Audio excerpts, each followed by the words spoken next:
वंदे मातरम।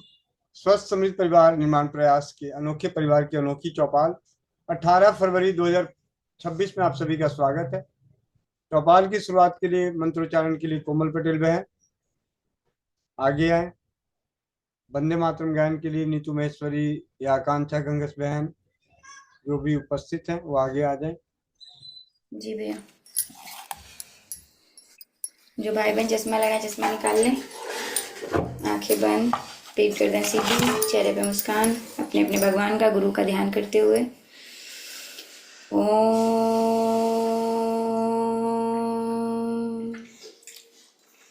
ओम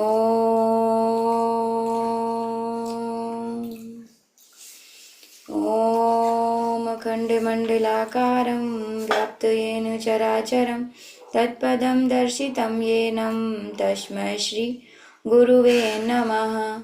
गुरुब्रह्मा गुरुविष्णु गुरुदेव महेश्वर गुरु साक्षात् परं ब्रह्म तस्मै श्रीगुरुवे नमः। तस्मै श्रीगुरुवे नमः। सभी लोग अपने अपने हाथों को रब करेंगे, आंखों पे रखेंगे और एक प्यारी सी मुस्कुराहट के साथ अपनी आंखें खोलेंगे। जय श्री राम, राधे राधे, वंदे मातरम सभी को। जी भैया। नीतू महेश्वरी दीदी माइक अनम्यूट कर लें। वंदे मातरम सभी को। वंदे मातरम, वंदे मातरम। सुजलां सुफलां मलयज शीतलां शस्यश्यामलां मातरं वन्दे मातरम्। शुभ्रज्योत्स्नां पुलकितयामिनीं फुल्लकुसुमितद्रुमदलशोभिनीं सुहासिनीं सुमधुरभाषिणीं सुखदां वरदां मातरं वन्दे मातरम्। वन्दे मातरम्। कोटि कोटि कंठ कल कल निनाद कराले कोटि कोटि भुजे धृत खर करवाले अबला केन तो बोले बहुबलधारिणीं नमामि तारिणीं रिपुदलवारिणीं मातरं वन्दे मातरं वन्दे मातरं। तुमि विद्या तुमि धर्म तुमि हृदि तुमि मर्म त्वमेहि प्राणा शरीरे बाहुते तुमि मा शक्ति हृदये तुमि मा भक्ति तुम्हारे प्रतिमा गौरी मंदिरे मंदिरे मातरम वंदे मातरम वंदे मातरम। त्वं हि दुर्गा दश प्रहरण धारिणीं कमला कमल दल विहारिणी वाणी विद्यादायिनी नमामि त्वां नमामि कमलाम् अमलाम् अतुलां सुजलां सुफलां मातरं वन्दे मातरं वन्दे मातरम्। श्यामलां सरलां सुष्मितां भूषितां धरणीं भरणीं मातरं वन्दे मातरं वन्दे मातरम्। वन्दे मातरम्। वन्दे मातरम्।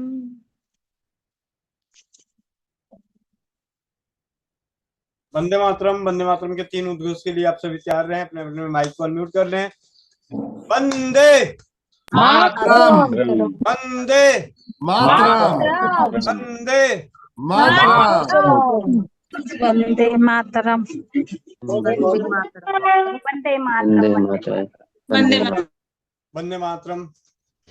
अब चलते हैं शंखनाद की ओर।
वंदे मातरम। स्वस्थ समृद्ध परिवार की चौपाल, अनोखे परिवार की अनोखी चौपाल। भाई राजीव दीक्षित जी के व्याख्यानों से प्रेरित और प्रोत्साहित होकर स्वदेशी चिकित्सा, शून्य खर्च चिकित्सा के प्रति जागरूकता का कार्य जमीनी स्तर पर और सोशल मीडिया के माध्यम से कर रहे हैं। और चौपाल में सबसे पहले हमने एक रखा था कि प्रयास करेंगे कि सबसे पहले कोई एक अनुभव और एक प्रश्न, उसके बाद स्वाध्याय, फिर चौपाल। तो किसी को कोई अनुभव शेयर करना हो तो आप हैंड रेस करें। मैं तो अनुभव मेरे पास तो है ही, मैं तो शेयर कर ही दूंगा। कोई आगे आना चाहते हैं? जी हेमंत भैया, माइक अनम्यूट करें। जी भैया, वंदे मातरम। और अनुभव अभी है कि इस जो मौसम चल रहा था, इस मौसम में ना हमारे इधर जो है ना बच्चों को वो हो जा रहा है माता जी, यानी कि बिहार में तो हम लोग माता जी ही कहते हैं, छोटी माता जी, यानी कि जो शरीर में छोटा छोटा छोटा छोटा पूरे शरीर में वो हो जाता है, दाना दाना ऐसा हो जाता है और अंदर से काफी लहर होते हैं, बच्चे को भी बड़े को भी। तो हमारी छोटी वाली बेटी को हो गया था। तो जैसे ही वो हुआ था भैया, तो वैसे ही मतलब अभी लोग पूछ ही रहे थे कि क्या है नहीं है, तब तक मैंने तुरंत वीडियो बना के आपको भेजा। और आपने भी लगता मोबाइल हाथ में ही था, तब इंस्टेंट उसका रिप्लाई, आपने रिप्लाई दिया कॉल करके। और आपने कहा कि है तो वही, लेकिन अगर आपके पास ब्यूटी क्रीम है तो आप लगा दे। और तो ब्यूटी क्रीम तो एकदम ब्रह्मास्त्र, मेरे बैग में तो हमेशा पड़ा रहता है। मैंने ब्यूटी क्रीम बेटी के पूरे शरीर पे वो लगा दिया। और हमें लगता है कि बस उस दिन लगाया तो पेट में मैंने था और पीठ में था, तो उसी बस वहां से वो जो गायब हुआ धीरे धीरे। अगर चेहरे पे भी थोड़ा बहुत जब भी आ रहा था, लेकिन हमने पूरे चेहरा में, पैर के तलवा में, तो मैंने दिख तो रहा था कि हर जगह पे वो आ रहा है, दाने दाने दाने दाने, लेकिन वो उभर करके बाहर नहीं आया। और जो 2.5 दिन का प्रोसेस रहता है, तो जो 2.5वां दिन जो नहाने की बात आई, तो पता ही नहीं चल रहा है कि है भी। और इसी पैरेलल में हमारे छोटे भाई की भी बेटी को भी हो गया था। तो वो रहते हैं मतलब दूर में थे और वो ये बातें हमें बताए नहीं, ये हमें बातें बताए वो 2 दिन के बाद। तो उनको भी वो हो गया और वो हेम्योपैथी की दवा लिए थे, लेकिन उसके बाद भी उसका अभी भी दाग है। तो जब वो क्रीम जो है उसका कल से लगा है, तो कल से क्रीम लगा है तो आज जो है वो हल्का हुआ है, मतलब अब उसका हो रहा। लेकिन मतलब इसे मेरे पास ये क्रीम पहले से था, तो लगाया है तो कहीं भी कुछ नहीं है, एक भी दाग। ब्यूटी क्रीम की वजह से एकदम क्लीन लग रहा है, मतलब लग ही नहीं रहा है कि मैंने इससे जो ये इससे मतलब हुआ था दिक्कत। जी भैया। जी, बहुत बहुत धन्यवाद भैया। और ये ब्यूटी क्रीम वही क्रीम है जिसे स्वस्थ समृद्ध परिवार निर्माण प्रयास के तहत भाई राजीव दीक्षित जी के आशीर्वाद से अपने हस्त निर्मित, और आज तो सबसे बड़ी खुशी की बात है कि स्वस्थ समृद्ध परिवार और नारी सुरक्षा से जुड़े परिवार, न जाने कितने परिवार इस ब्यूटी क्रीम को अपने घर में बना रहे हैं और अपने परिजनों तक पहुंचा रहे हैं। इसके गुणगान करना अभी तो समय का अभाव पड़ जाएगा, तो आगे चलते हैं एक सवाल के लिए। तो इसमें देखते हैं, नवनीता बहन आपका सवाल है या वर्षा दीदी का? दोनों में जिनमें से जिनका सवाल है किसी एक का सवाल लिया जाएगा। जी, नवनीता बहन, यमुनानगर लाडवा। नहीं भैया जी, मेरे को तो अनुभव देना था भैया जी। अनुभव चौपाल में बाद में करते हैं, फिर अब पढ़ाई करते हैं। अगर किसी का कोई प्रश्न है चौपाल में, समस्याओं के समाधान के लिए कोई भी परिवार अगर जुड़ते हैं तो सबसे पहले एक सवाल जरूर लिया जाएगा समस्याओं के समाधान के लिए। तो आप में से भी किसी के पास है कोई समस्या, तो स्वदेशी चिकित्सा, रसोई घर चिकित्सा, शून्य खर्च चिकित्सा पद्धतियों के माध्यम से आपको उपचार बताया जाएगा।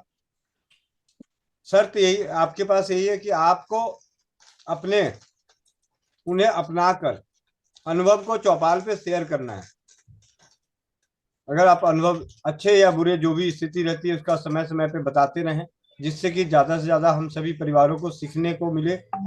जी, उमेश भैया पटना, प्रश्न बताएं। वंदे मातरम भैया। वंदे मातरम। वो बच्ची है उसका फरवरी में टाइम पूर रहा है, तो वोमिटिंग हो रहा है, तो उसमें लौंग का काढ़ा दिया जा सकता है क्या? जी भैया, दे सकते हैं? नहीं, पूछना था केवल कि मतलब, जी भैया, या और भी कुछ आपका सुझाव हो तो बताइएगा भैया। कोई बात निश्चिंत, लौंग अपने आप में अनोखा है। अगर जी लौंग की अगर बात करते हैं तो अगर घर की रसोई घर की तरफ चलते हैं तो सबसे पहले तो हम सभी के घरों में रसोई घर ब्रह्मांड की प्रथम औषधालय पढ़ी की पुस्तक पढ़ी होगी। उस पुस्तक में उल्टी पे जाइए, उसके आगे लिखा होगा कि उल्टी में कौन कौन से पेज पे उपचार है, तो रसोई घर के वो उपचार। अगर स्वस्थ समृद्ध परिवार की ओर से परीक्षित उपचार की बात करें तो नींबू के बीज की गिरी, नींबू के बीज की गिरी के छिलके उतार के अंदर की गिरी को गुलाब जल में पीसकर पिलाने से भयंकर से भयंकर उल्टी रुकती है। प्याज का रस पिलाने से उल्टी रुकती है। धनिया का पानी पिलाने से उल्टी रुकती है। पुदीने का पानी पिलाने से उल्टी रुकती है। लौंग का पानी पिलाने से उल्टी रुकती है। इस प्रकार अनेकों घरेलू औषधियां हैं। अमृत धारा है तो अमृत धारा को बतासे पे डालकर उसे चूसने से, सादे पानी में एक बूंद डाल के पीने से उल्टी रुकती है।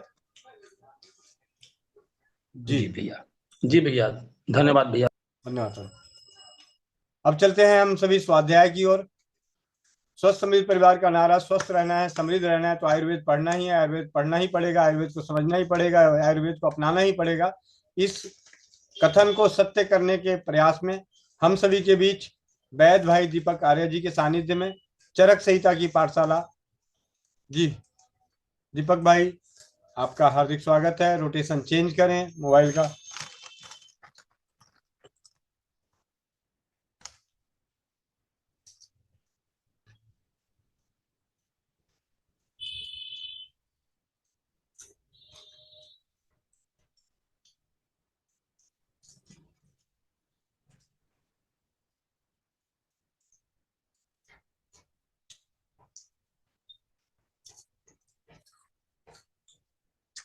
क्या रोटेशन चेंज नहीं हो रहा लैंडस्केप में?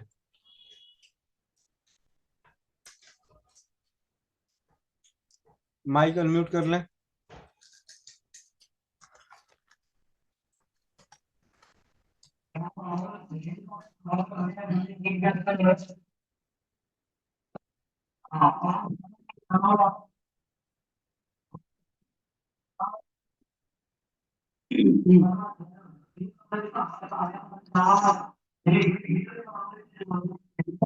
प्रणाम भैया, आवाज आ रही है सही से? अरे थोड़ा आवाज आ रही है, थोड़ा बैकग्राउंड की आवाज आ रही है। हाँ, बगल में कहीं कोई खेल का मैच वगैरह हो रहा है हम्म। तो शोरगुल हो रहा होगा। तो कोई बात नहीं, हम सभी आ, कुकर की भांति बड़े ध्यान से सुनेंगे। अच्छा, आवाज आ रही कम या ठीक ठाक है? अब गायब हो गई। आ, आवाज नहीं आ रही? कम आ रही है, चल जाएगा। हम्म,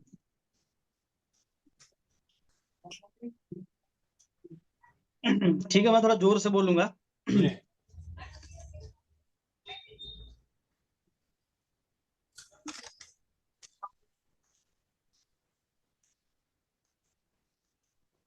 जी, सभी को नमस्ते, राम राम, जय धन्वंतरी। आप सभी का स्वस्थ समृद्ध परिवार ट्रस्ट की ओर से चरक संहिता की पाठशाला में हृदय से बहुत बहुत स्वागत करता हूँ। सर्वप्रथम परम पिता परमात्मा को नमन करते हुए सभी ऋषि महर्षि गणों को, देव गणों को नमन करते हुए हम चरक संहिता पढ़ रहे हैं। तो महर्षि भारद्वाज जी को नमन करते हुए, महर्षि आत्रेय जी को नमन, महर्षि पुनर्वसु जी को नमन करते हुए,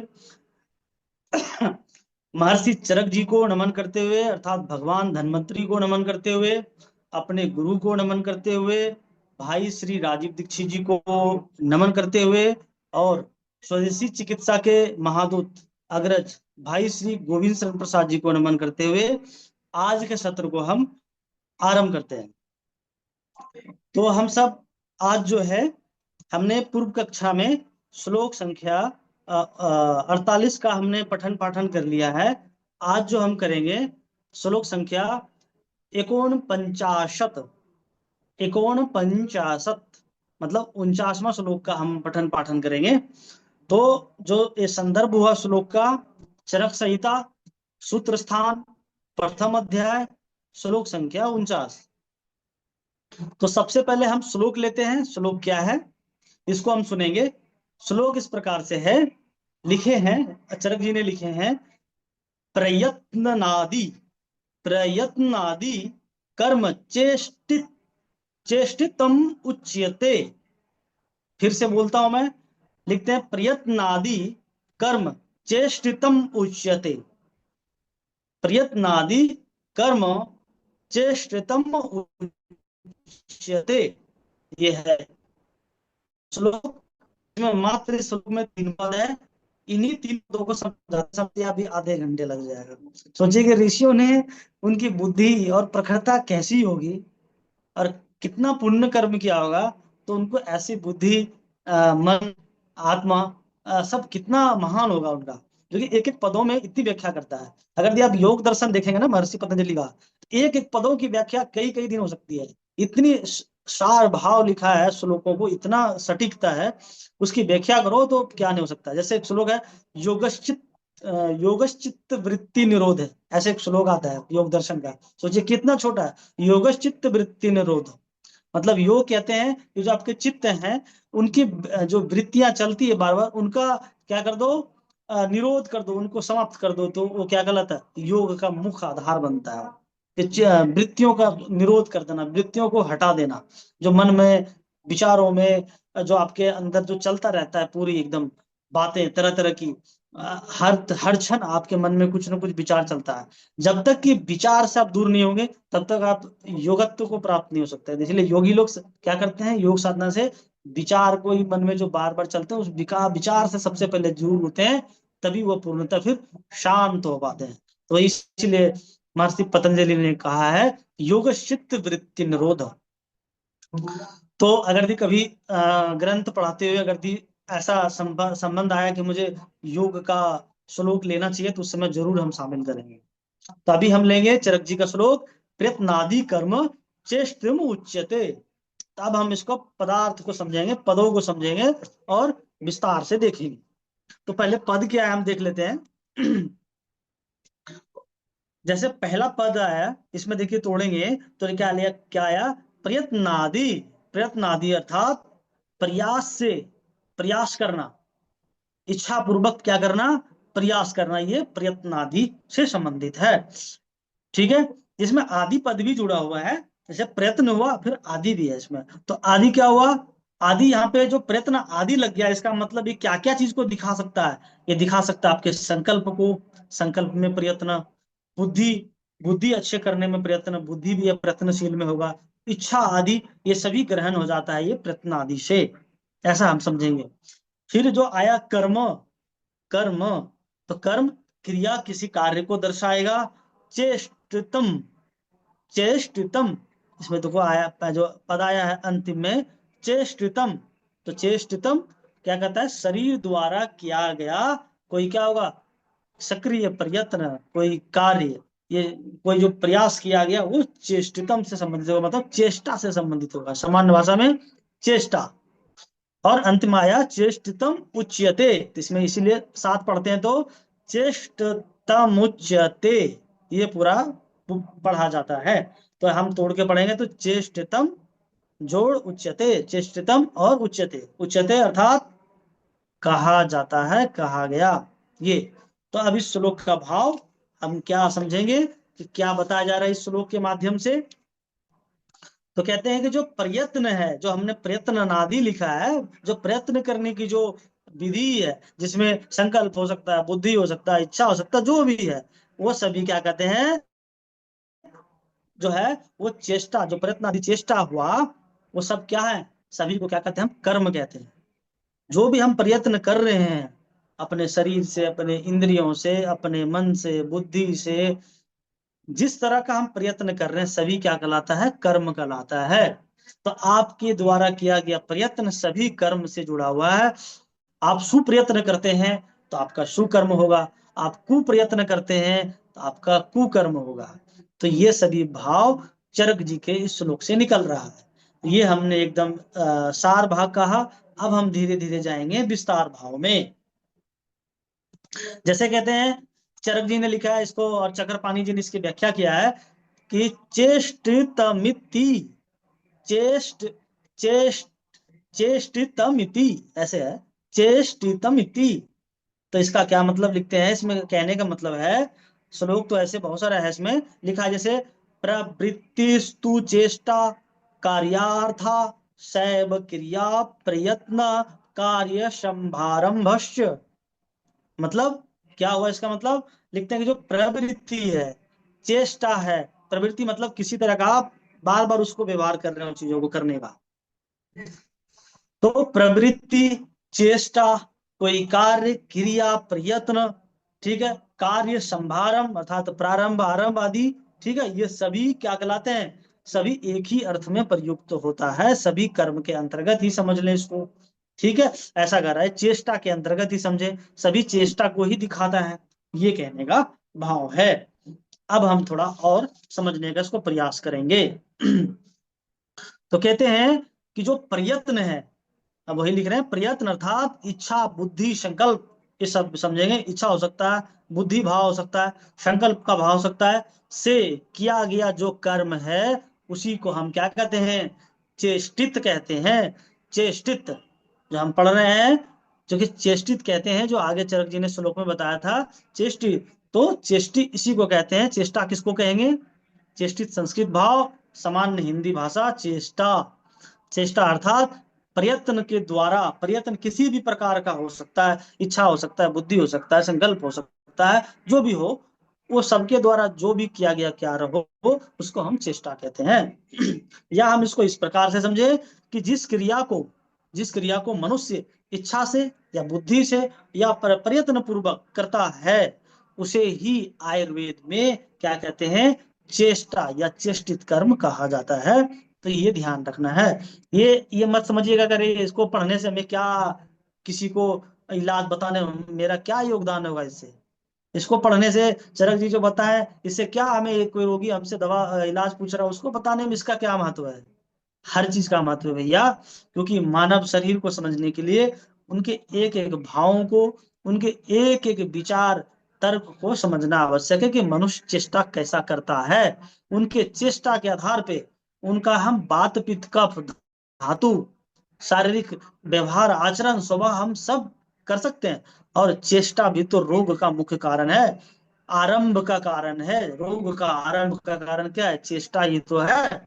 जब मनुष्य जैसा चेष्टा करता है उनके शरीर में वैसा परिवर्तन होता है। तो देखिए रोग से तो जुड़ा हुआ है ना, तो यही चीजें हैं। तो इसीलिए हम ये नहीं समझे कि इसको पढ़ने से क्या होगा। हर बात को ऋषियों ने कोई भी बात निरर्थक नहीं लिखा ना कहा है, तो ये बात को हम ध्यान रखेंगे। इसलिए कहेंगे कि जो कर्म केवल यांत्रिक ना हो, कोई यंत्र के द्वारा ही नहीं, बल्कि चेतन प्रयास से संपन्न हो, वही चेष्टित कहलाता है। अब एक यहाँ पे ऋषियों ने एक बात जोड़ दिए कि चेष्टा किसको कहेंगे?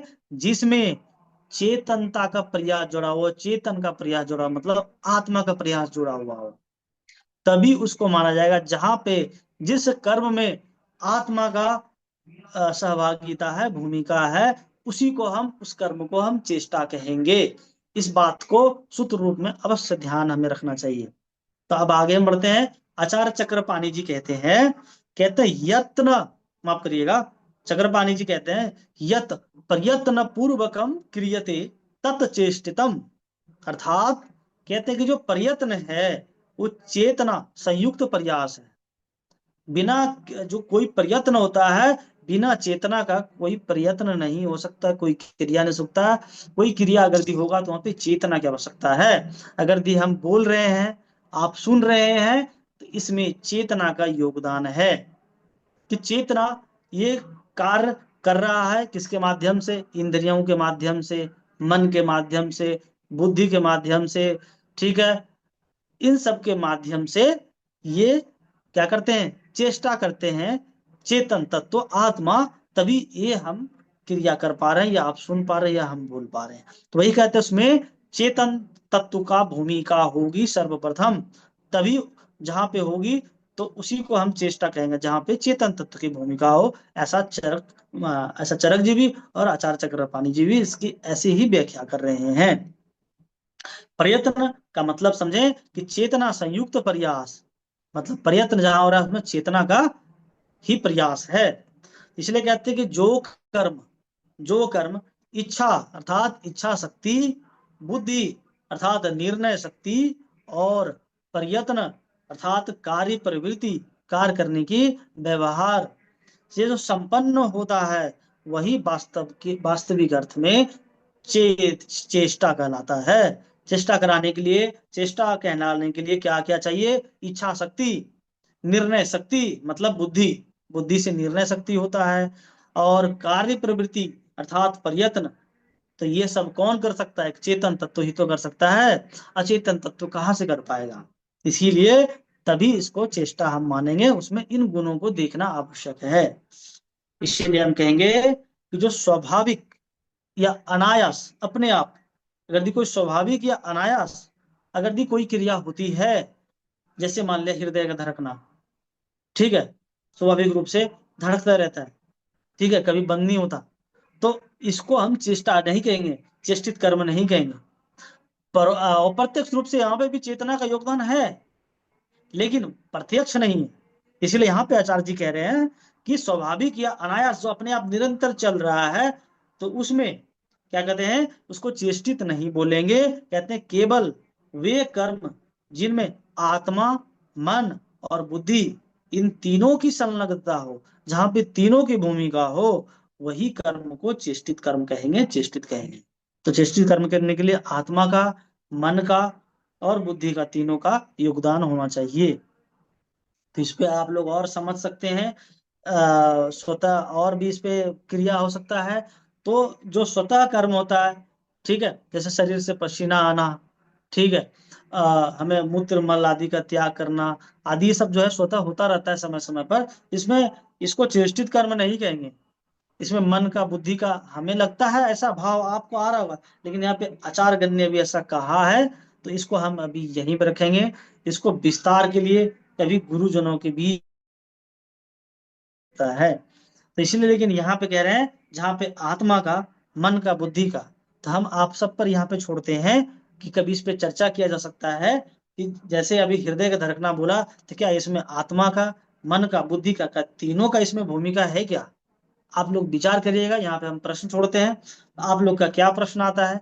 क्या समझ आती है इसके विषय पर चाहे तो हम लोग जितना चर्चा करेंगे उतना अच्छा होगा। तो इसको अभी हम यहाँ पे इसको चर्चा का विषय बनाकर हम छोड़ते हैं कि इस पर क्या चर्चा किया सकता है। तो यहाँ पे आचार्यगण ने भी लिखा है कि जो स्वाभाविक अपने आप जो होता है वहां पे हो सकता जो चल रहा है उसमें नहीं हो सकता, क्योंकि आत्मा का करने का एक प्रणाली होता है। आत्मा क्या करेगा? चेतन तत्व करने के लिए पहले मन का सहारा लेगा, फिर बुद्धि का सहारा लेगा, फिर उन चीजों का होता है। तो मल त्यागने में हमें नहीं लगता कि मन और बुद्धि का ज्यादा विशेष योगदान वहां पे। सूक्ष्म भाव हो सकता है, लेकिन वो अनगण्य भाव को यहाँ पे हो सकता है कि लेने का प्रयास नहीं किया गया है, इसलिए ऐसा कहा गया होगा। जो क्रिया में तीनों का भाव ज्यादा होगा उसको माना जाएगा। इस पर और उदाहरण आदि से बहुत विस्तार से देख सकता है, कभी इस पर और हम जाएंगे। तो अभी हम आगे बढ़ते हैं। तो आगे और हम क्या समझ सकते हैं इसमें कि चेष्टा का पथ और क्या हो सकता है। जैसे चेष्टा है उसको ही हम अब क्या कहेंगे, ध्यान अब समझ में आ गई कि चेतन कर्म, चेतन का जो कर्म है उसको हम चेष्टा कर्म कहेंगे। यही चेष्टा आगे चल करके क्या करता है, जो अगर दी चेष्टा जैसे भी मैंने बोला था कुचेष्टा हो जाए तो कुचेष्टा क्या कर सकता है, आपके शरीर का दोष का प्रकोप कर सकता है। जो बोला पूर्व में आपको रोग आदि हो सकता है तो दोष का प्रकोप कर देगा अगर दी चेष्टा गड़बड़ हो तो, ठीक है। रोगों की उत्पत्ति कर सकता है। पथ्य अपथ्य, साध्य असाध्य, इन सभी निर्णय का मूल बनती है ये चेष्टा। सब में चेष्टा, आप कैसे चेष्टा करते हो, पथ्य पूर्वक चेष्टा है या अपथ्य पूर्वक चेष्टा है, ये सब आप निर्णय करके अनुभव कर सकते हैं।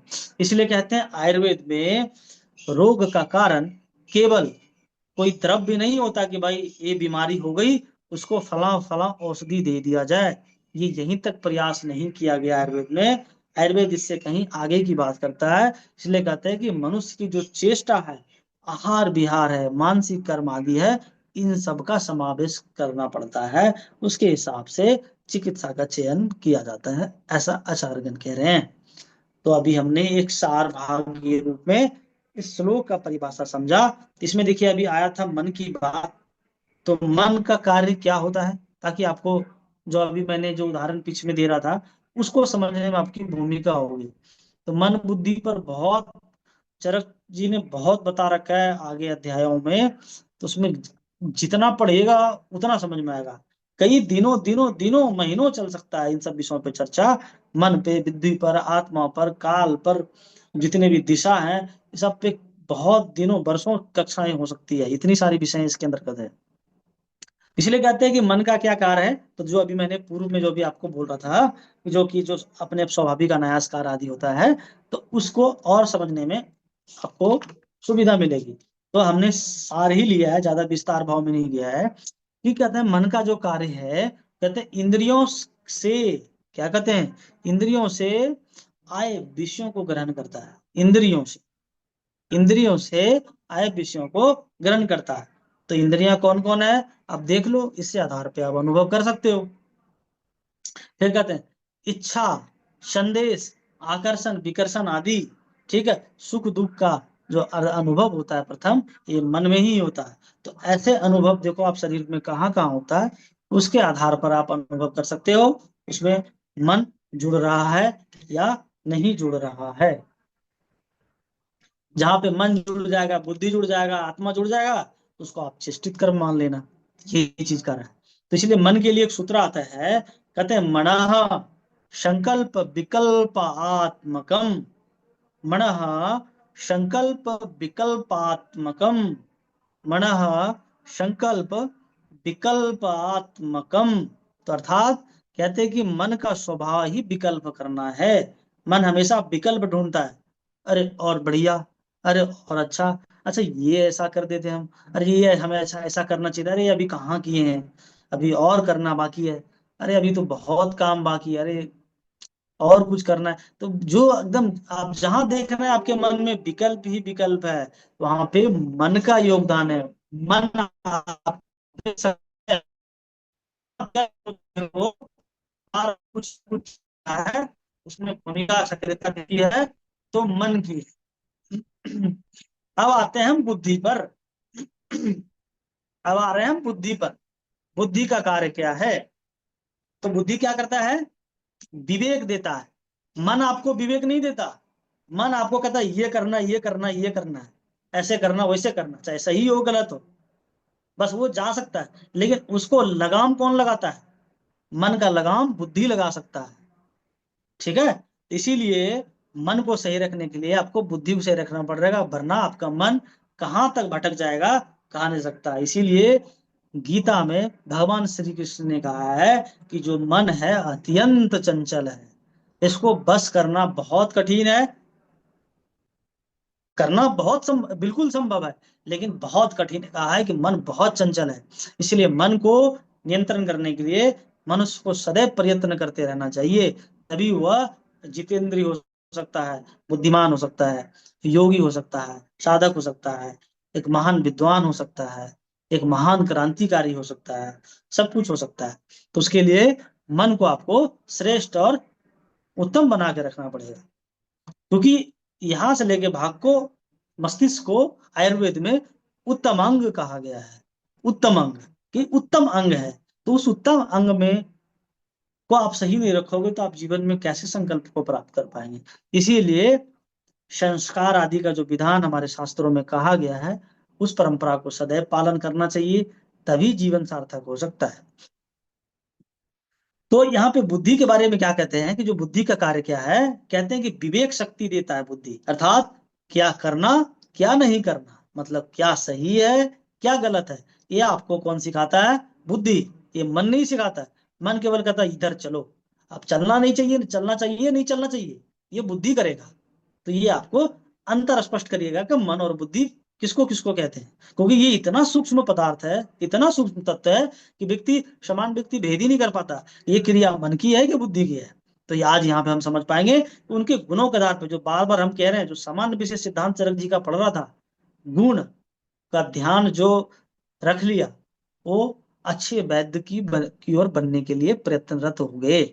ये हमें समझना चाहिए, क्योंकि बिना गुण का कोई तत्व है ही नहीं, सब में गुण है, तो इसलिए गुणों को देखना है हमें। तो कहते हैं बुद्धि क्या करता है? विवेक शक्ति देता है, क्या करना क्या नहीं करना, और निर्णय शक्ति देता है, आपको निर्णय देगा करने का कि आप कितना अच्छा सोच सकते हैं, कितना अच्छा कर सकते हैं, कितना सटीक कोई बात कर सकते हैं, कह सकते हैं, वो सब बुद्धि पर निर्भर करता है। फिर कहते हैं धर्म और धर्म की बात, अर्थात सही गलत की बात, पाप पुण्य की बात, ठीक है,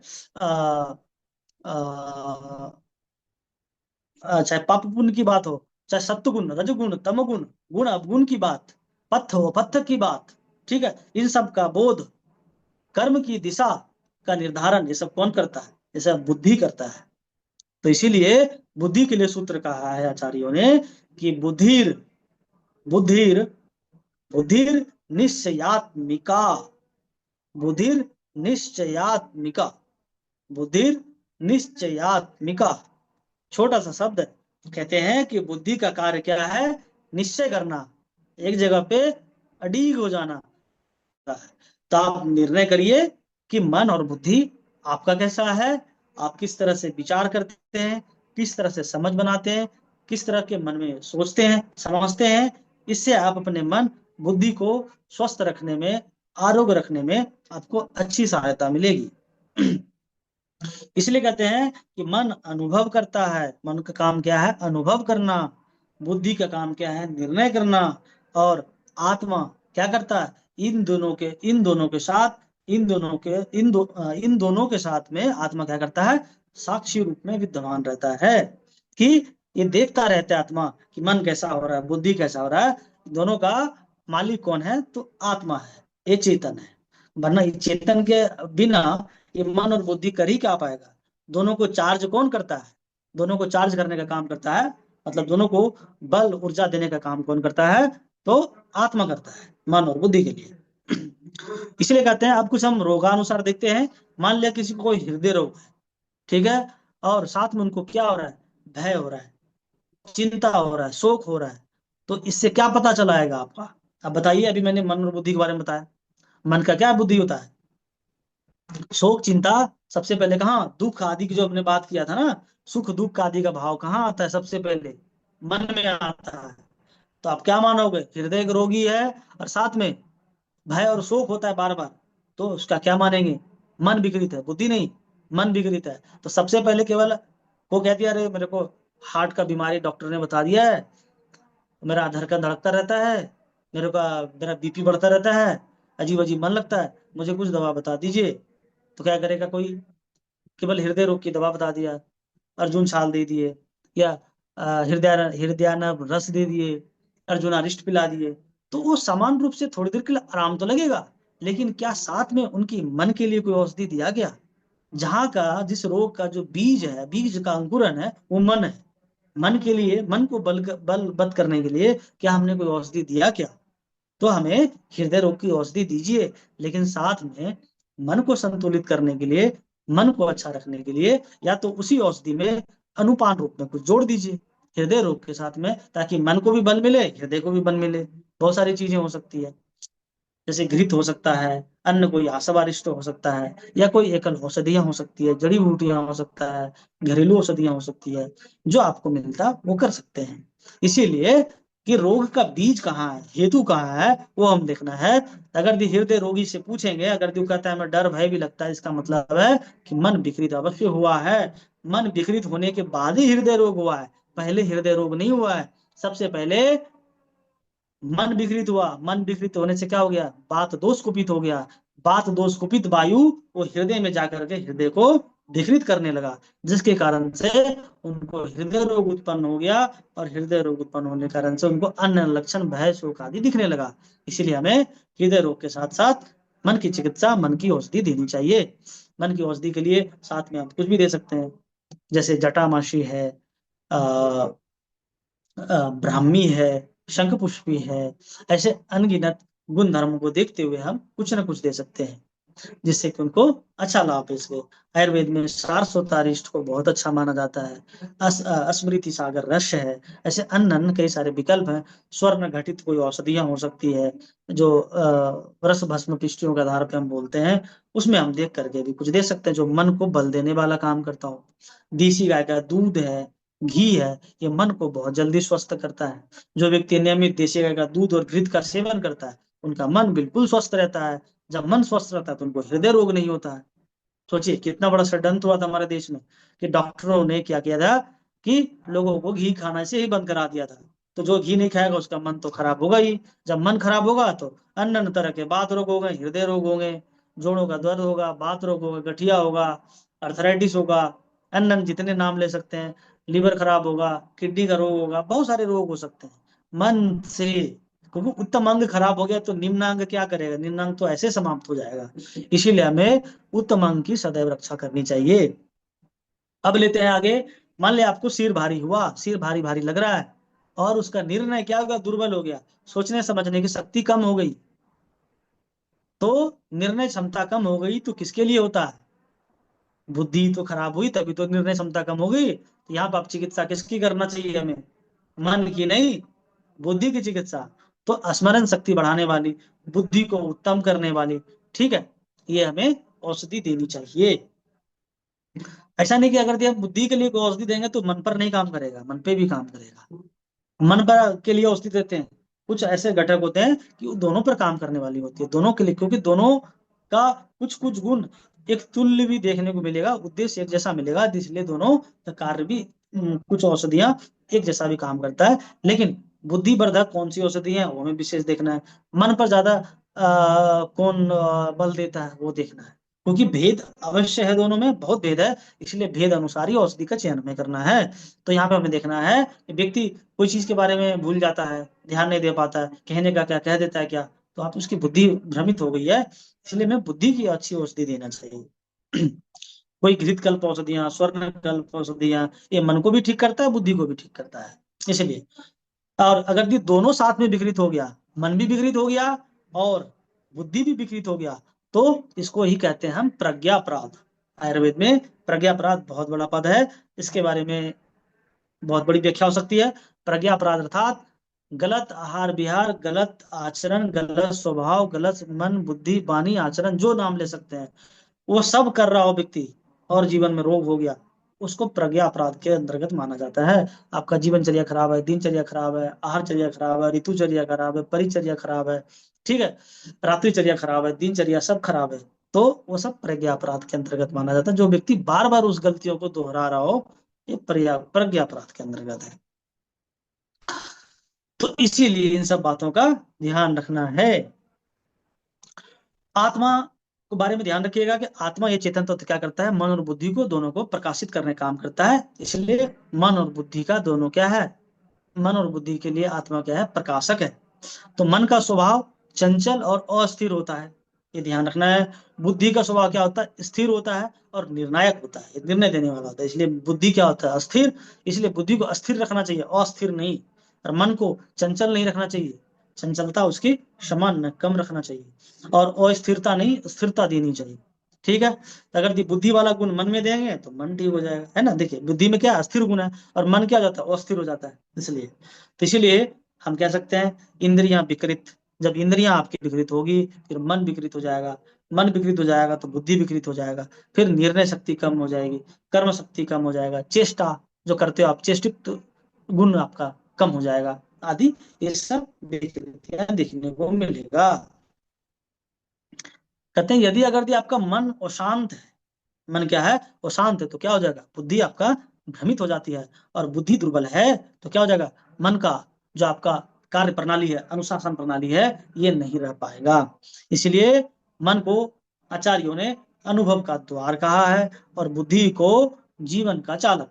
जीवन चलाने के लिए बुद्धि की बहुत बड़ी आवश्यकता है। बिना बुद्धि का ना तो आप जीवन चला सकते हैं, ना कोई महान उपदेश कर सकते हैं, ना कोई क्रांति कर सकते हैं, ना कोई जीवन में किसी आने वाली पीढ़ियों के लिए कुछ कर सकते हैं। इसलिए अपने मन और बुद्धि को सदैव पवित्र बनाकर रखना चाहिए। उसके लिए सदैव शास्त्रों का अध्ययन, ईश्वर उपासना, ईश्वर ध्यान, ठीक है, और मंत्रों का उच्चारण आदि करके मन और बुद्धि को पवित्र करना चाहिए। क्योंकि मन और बुद्धि के लिए सबसे श्रेष्ठ औषधि ईश्वरोपासना माना गया है।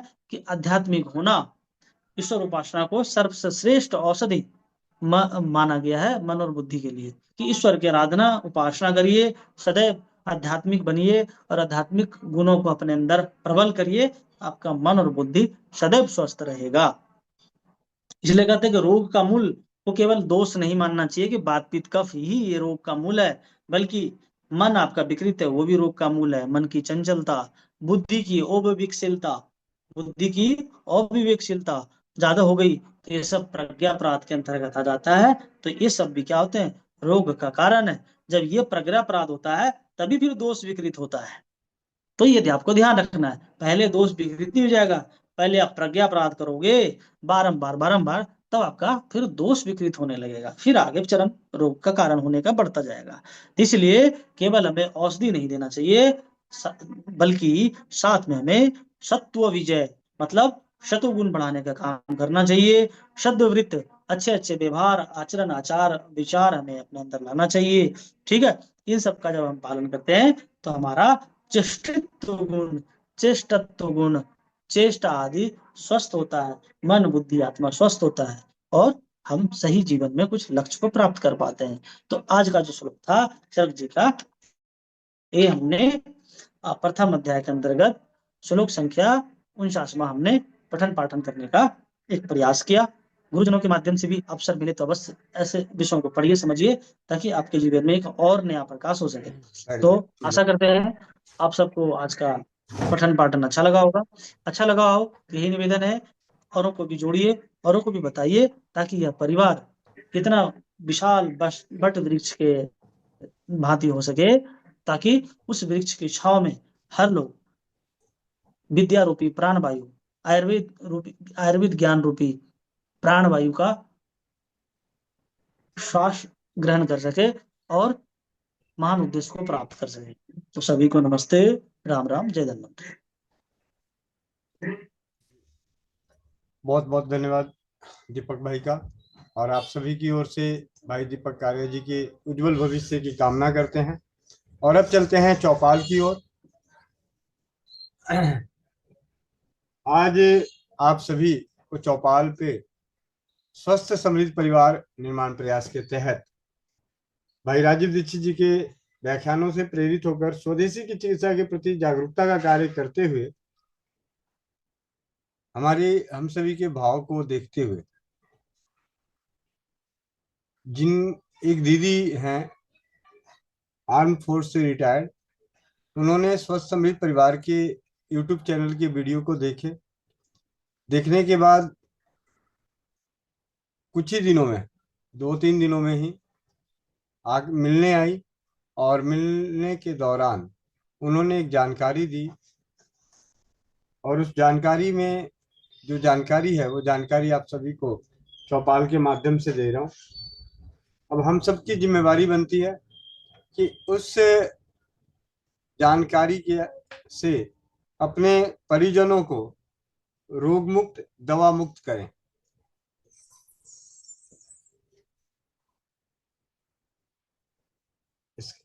मैं आप सभी को स्क्रीन शेयर करके ही दिखा देता हूँ।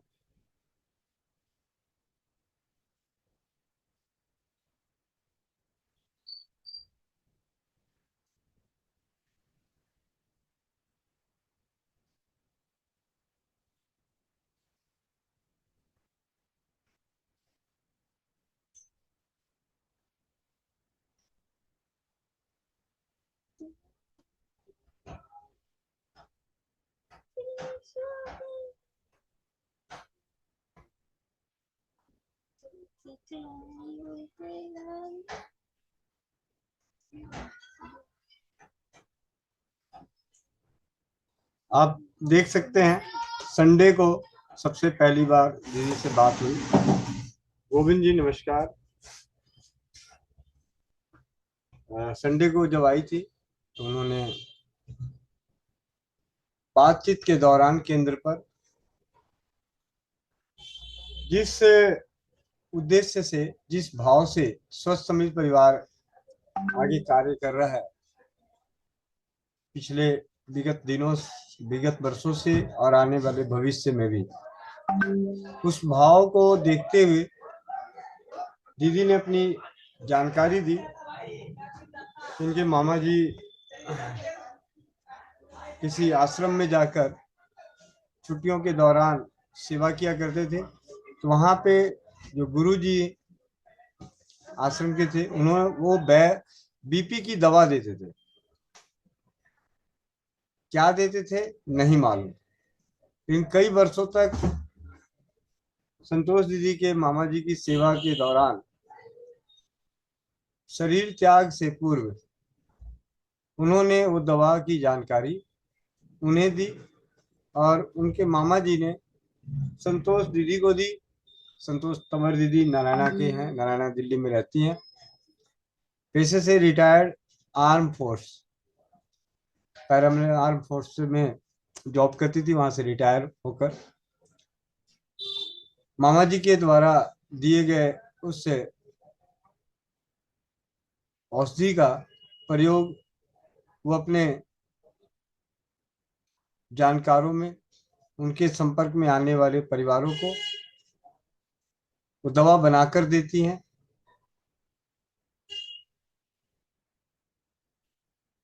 उस दवा की जानकारी आप सभी को, क्योंकि उन्होंने मुझे दिया कि आप इससे समाज हित करें। उच्च रक्तचाप की जो दवाएं आज के समय में, किसी को अगर ब्लड प्रेशर की दवा चल जाती है, चालू होती है, तो जीवन चलता रहता है। और ब्लड प्रेशर एक ऐसा आम रोग हो गया है जीवन शैली का, जो कई अन्य जीवन शैली के रोगों को जन्म देता है। खास करके इसके दुष्प्रभाव से उच्च रक्तचाप के कारण जो सबसे गंभीर रोग माना जाता है आज के समय में, कैंसर से भी बढ़कर, वह है किडनी डायलिसिस।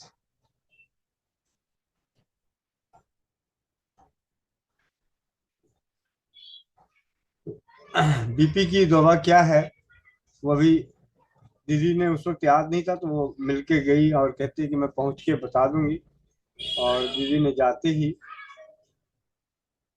उन्होंने शाम के 4 बजे के आसपास, जो भी टाइम रहा होगा, मिलके गई, और रात्रि में उन्होंने लिखा उच्च रक्तचाप की दवाई सर्पगंधा, जटामासी, अर्जुन छाल, ब्राह्मी, शंखपुष्पी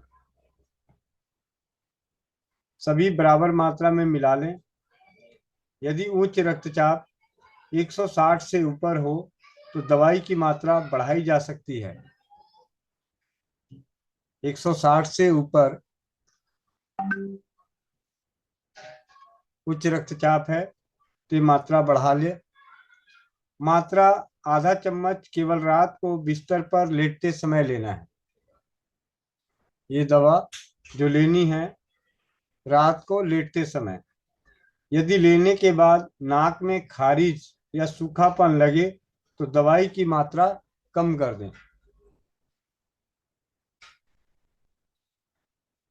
देखिए कितनी अच्छी बात है कि वो सिर्फ ये नहीं बोल रहे हैं कि सर्पगंधा, जटामासी, अर्जुन छाल, ब्राह्मी, शंखपुष्पी का बराबर मात्रा में चूर्ण बना के आधा चम्मच रात को सोने से पहले लें। साथ ही साथ हिदायत की भी जानकारी। लेने के बाद अगर नाक में खारिज या सूखापन लगे तो दवाई की मात्रा कम कर दें। संतोष तंवर नारायणा से, भाई जी आज शाम 6 बजे आपसे बात हुई थी, 6 बजे मिलने आई थी।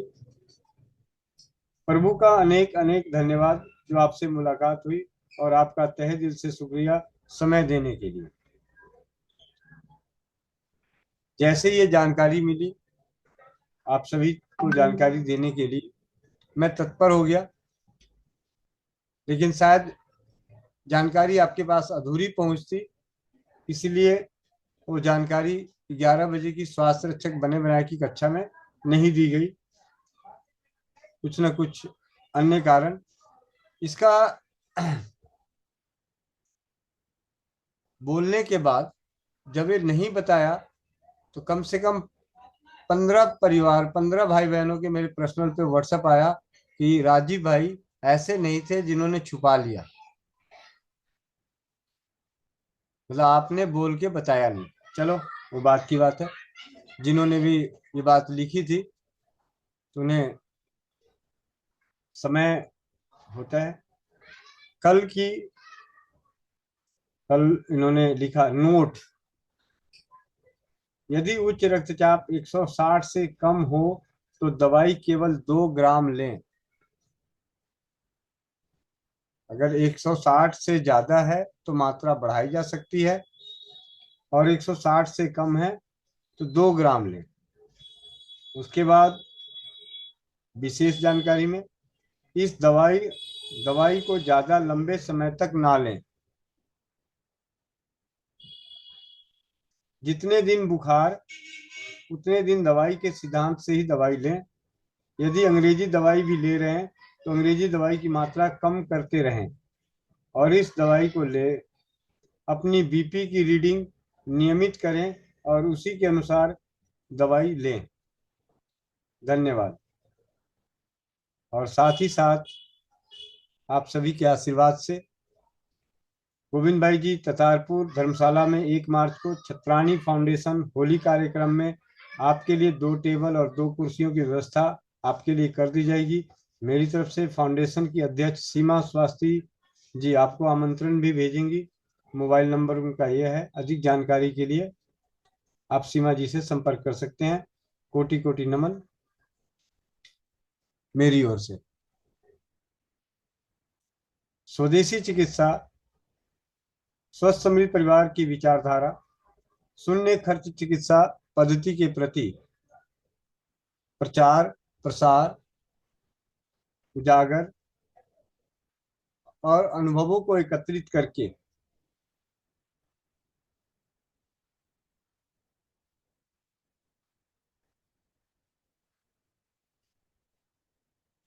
समाज हित के लिए दूसरों का विश्वास और ज्ञान बढ़ाने के इस अथक प्रयास में अब कार्य हो रहा है आप सभी के सहयोग, आशीर्वाद, अनुभव, मार्गदर्शन से।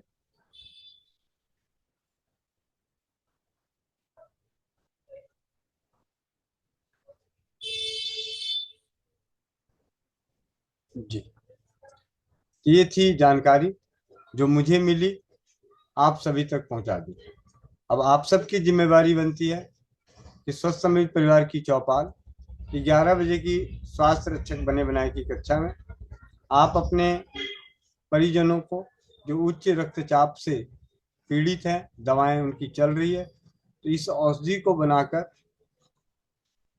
जैसा हिदायत दिया गया है कि औषधि लेते समय औषधि एक ही समय लेनी है, रात्रि में औषधि को लेते हुए नाक में खुश्की आए तो मात्रा कम कर देनी है। शुरुआत की मात्रा आधा चम्मच, 160 से बीपी है, ज्यादा है तो मात्रा बढ़ा सकते हैं, और 160 से कम है तो आधा चम्मच यानी 2 ग्राम इस चीज की। और साथ ही साथ अंग्रेजी दवा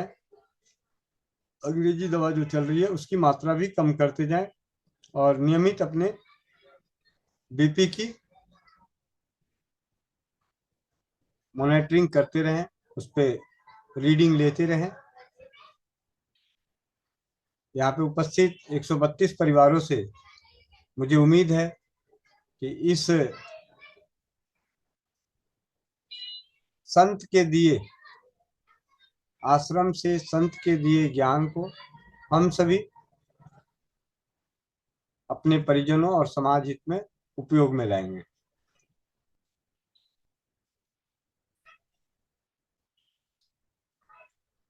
दानवी बेटा आजा।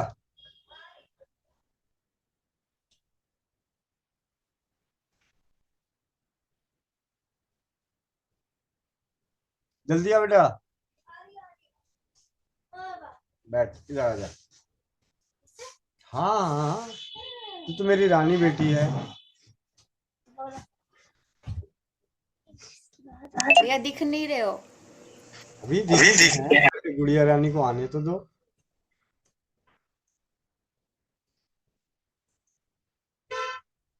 और दिख गया मेरा बच्चा। वंदे मातरम बोलो। वंदे मातरम। वंदे मातरम। आज मेरी दानवी सुपुत्री 18 फरवरी 2018 को हमारे परिवार की झोली में आई। इसका धानवी नाम क्यों पड़ा उसके पीछे बताऊं। मैं दीवान ऑफसेट में प्रिंटिंग प्रेस में मैनेजर था। मेरी जो सैलरी थी 12,000 रुपये महीना, और इसके जन्म के बाद मेरी सैलरी सीधे 28,000 रुपये महीना हो गई। तो इसका नाम मैंने धानवी रख दिया। आप सभी धानवी बिटिया, धानवी बुआ की ओर से बहुत बहुत शुभकामना बेटा।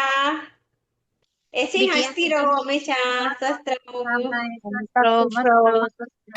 बहुत बहुत बधाई बेटे धानवी, बहुत बहुत शुभकामना।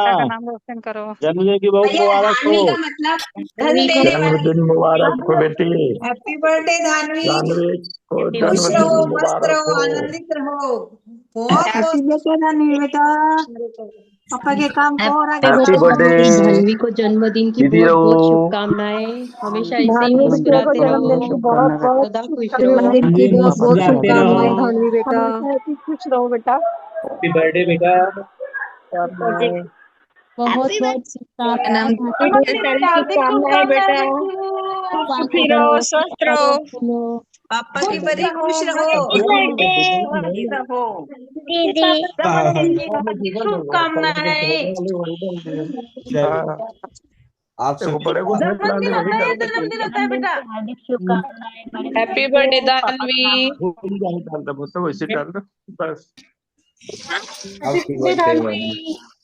धानवी गुड़िया को जन्मदिन की बहुत बहुत शुभकामनाएं। स्वस्थ रहे, भगवान हमेशा जन्मदिन की बहुत बहुत शुभकामनाएं भाई साहब।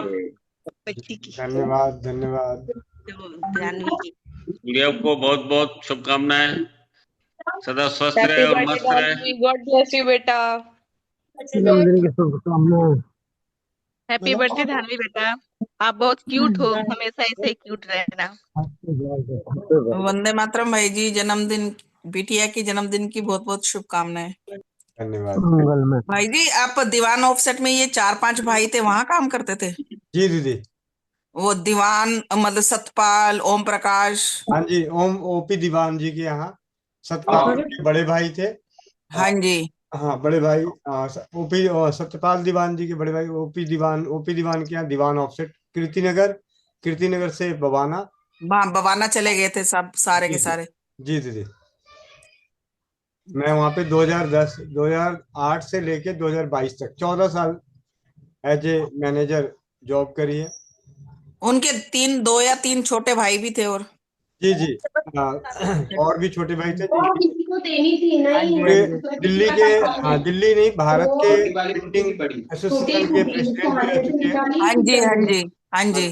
भाई जी वो मेरे इन लॉज में रिश्तेदारी में है, इन लॉज की रिश्तेदारी में मेरे हस्बैंड के ताऊ जी के साले हैं वो। 500 रुपए 500 रुपए 500 रुपए 500 रुपए। मेरे सवाल पति देव सवाल उन सीमा नरूला हाँ नरूला नरूला नरूला तो हाँ, नरूला तो उनके रिश्तेदारी में बहुत है। हाँ जी हाँ जी हाँ जी। हाँ, कई कई नरूला जी आप हैं, मैं बार बार दीवान उनकी जिक्र करते हो ना, तो मैंने कहा मैं एक दिन पूछ ही लेती हूँ अब। जी जी मेरे को लग तो रहा था वही करते हो आप। जी अब जैसे आप बार बार दीवान का नाम ले रहे थे ना, 5 भाई थे ये। जी जी। मेरे पति देव की ताई जी के भाई है वो। क्या आप लोगों के भी फिर ऑफसेट का काम रहा होगा, क्योंकि 90% अब सभी रिश्तेदार ऑफसेट में ही थे।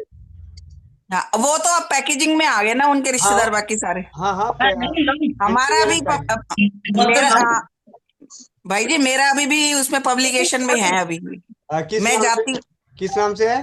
नरूला ऑफसेट, हाँ, Narula offset public house, Satish हाँ। नरूला, जी सतीश नरूला, सतीश नरूला ऑफसेट, नरूला ऑफसेट। जी जी। तो फिर वो जानते होंगे, क्योंकि जब भी वो कभी आए होंगे 2010 के बाद, मतलब 2008 से 2022 तक। मेरे पति देव 84 से दिल्ली में है, हम 90 में काम शुरू करा था। जी जी। 92 में मेरी मैरिज हुई थी। और हाँ, दीवान ऑफसेट बहुत पहले 45 साल पहले शुरू हुई थी। हाँ जी हाँ जी हाँ जी एक साइकिल से शुरू हुई थी। हाँ जी। प्रिंटिंग इंडस्ट्री की रीढ़ मानी जाती दिल्ली की, उन्होंने शुरुआत करी थी और बहुत बेहतरीन क्वालिटी छापने में सबसे आगे थे, माहिर थे। हाँ जी हाँ जी। वो सब उसके बाद सब भिवानी से हमारा लिंक है, भिवानी से सबको लेकर आए हैं उसके बाद। जी जी। ठीक है भाई। कल मैं बाबूजी से बात करता हूँ। नहीं, वो भी करना पड़ेगा उसको। ठीक है चलिए, बहुत बहुत धन्यवाद।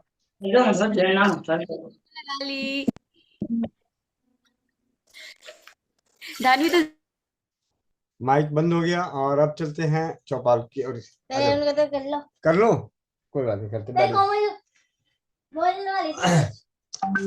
आप सभी का बहुत बहुत धन्यवाद। परमपिता परमेश्वर की असीम कृपा, धानवी की ही असीम कृपा है। अब मैं आपको यहाँ पे छोटी सी एक कहानी और बताता हूँ। बेटा एक मिनट। दानवी का जन्म 18 फरवरी 2012 में हुआ और जन्म के दौरान इसे रोने की बहुत ही लगी हुई थी, रात रात भर रोती थी। हम इसे हॉस्पिटल लेके जाते थे, जब हॉस्पिटल पहुंचते थे तो चुप हो जाती थी। तो डॉक्टर कहते थे कि जब तो भाई चुप हो रही है, हम कैसे कहें कि क्या करें। फिर कुछ समय बाद इसे बुखार हुआ। बुखार में हम हॉस्पिटल में गए और वहां पे ब्लड चढ़ाना पड़ा। और उसके बाद जब हमने थोड़े दिनों बाद देखा कि इसकी शारीरिक ग्रोथ तो हो रही है, लेकिन मानसिक ग्रोथ नहीं हो रही और आंखों में दिक्कत नजर आ रही है। फिर हम लोग हॉस्पिटल पुणे पहुंचे।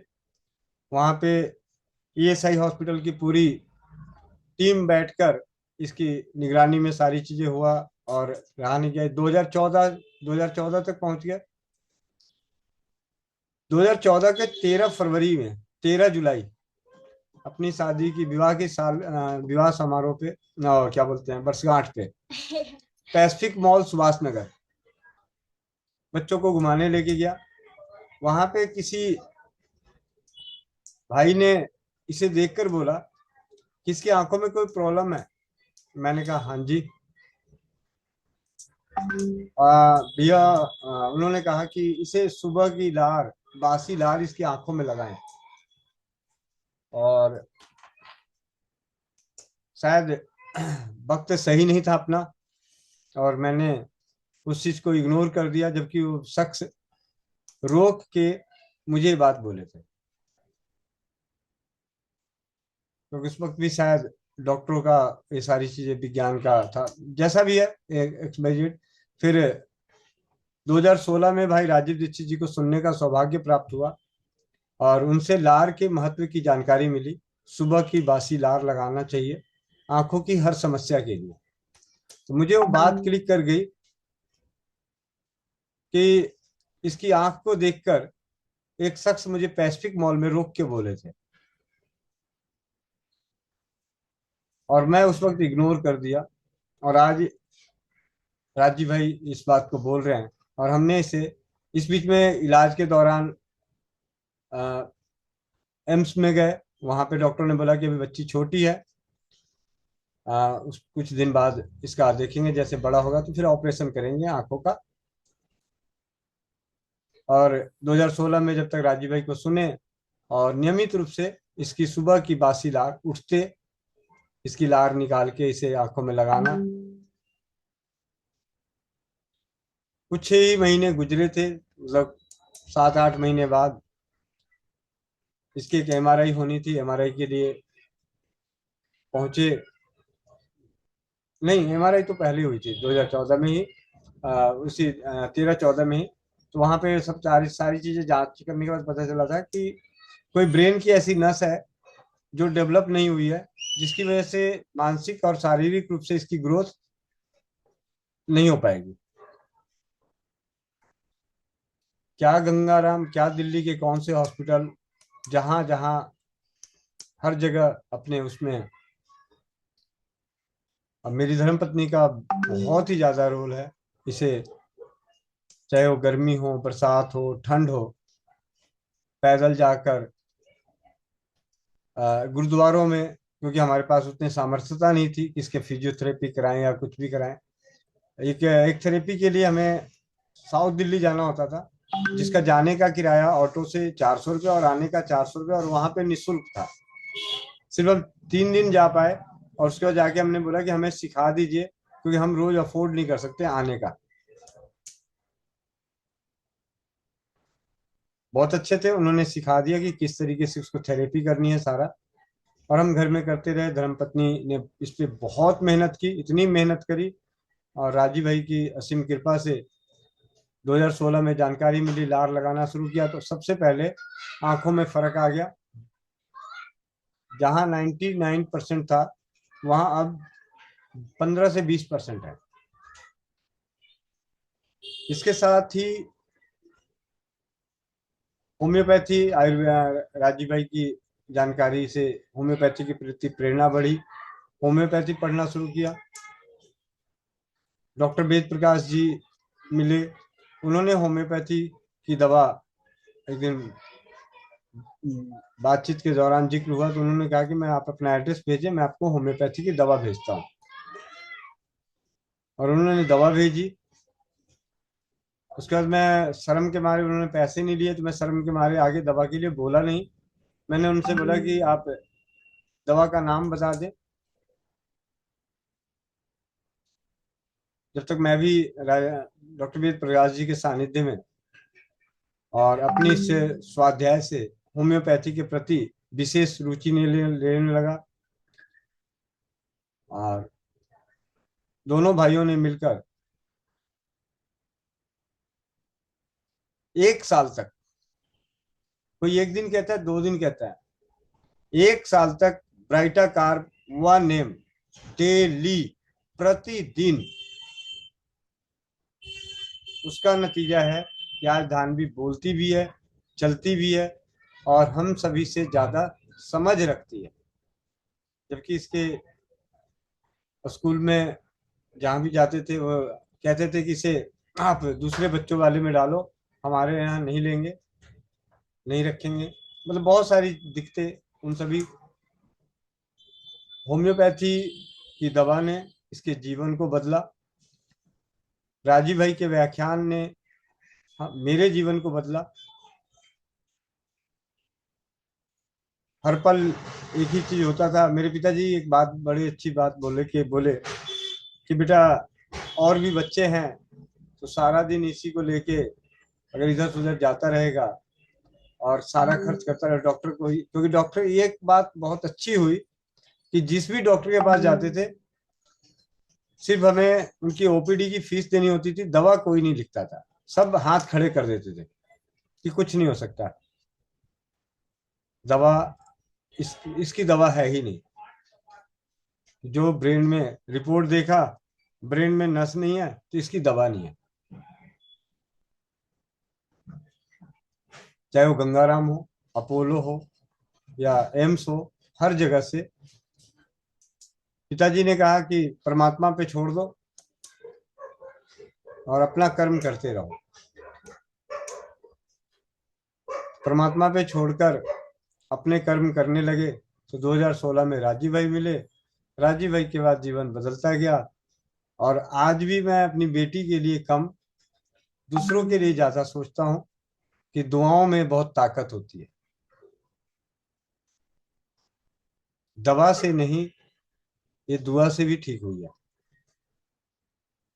क्योंकि 2016 में राजीव भाई को सुनने के बाद स्वदेशी चिकित्सा के प्रति जागरूकता के कार्य में निरंतर अथक प्रयास से मिलने वाली दुआएं ब्राइटाकार दवा को ब्रह्मास्त्र सिद्ध कर दिया इसके लिए। नहीं तो उसी ब्राइटाकार को न जाने कितने परिवारों को, कितने बच्चों को दिया जाता है, लेते हैं और परिणाम सकारात्मक, संतोषजनक भी नहीं आता। कहीं ना कहीं दवा के साथ दुआ।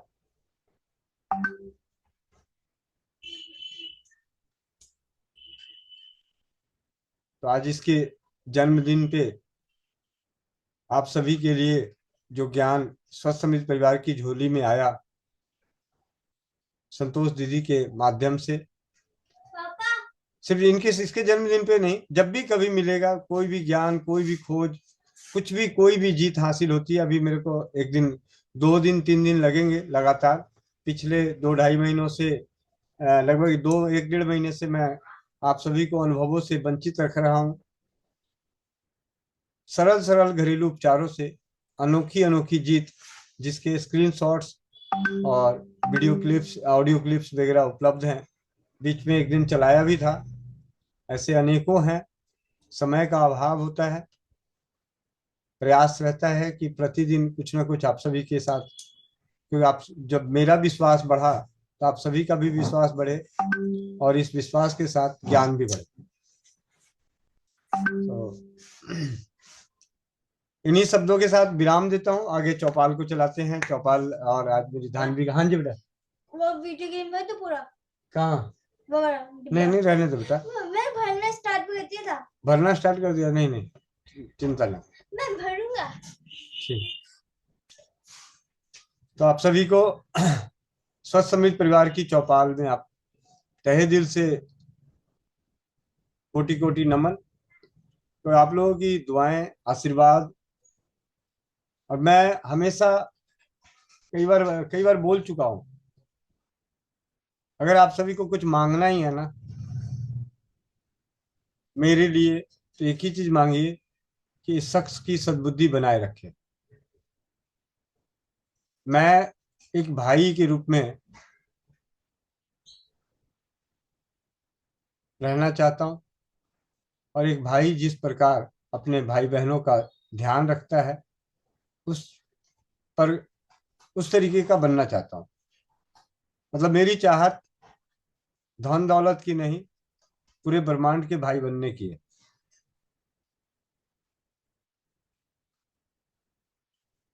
जी, आगे करें चौपाल को। और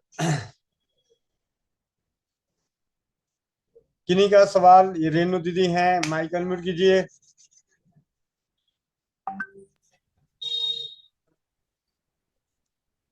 वंदे मातरम भैया जी। वंदे मातरम दीदी। भैया जी मेरी प्रॉब्लम है कि वो टॉयलेट रास्ते में बहुत इचिंग हो रही है। अभी घर में क्या होगा? अभी घर में अरंड का तेल है? हाँ है। फिटकिरी है? हाँ। तो फिटकिरी, एक चने के दाने के बराबर फिटकिरी बारीक पाउडर कर लो, बारीक पाउडर, और उसे अरंड के तेल में उंगली से लेके कम से कम 10 मिनट मथ दो और उससे लगा लो। मैं यूज की थी पर बहुत जलन दे रही थी। इंजेक्शन लगवाओगे तो इंजेक्शन भी चुभेगा ही, मीठा नहीं लगेगा। ठीक है, और अपने स्वमूत्र से उस जगह की सफाई करो। अच्छा। ठीक है, और दिन में ज्यादा से ज्यादा बार करो। स्वमूत्र इकट्ठा करके रखो, जब भी जाओ उसे साफ कर लो।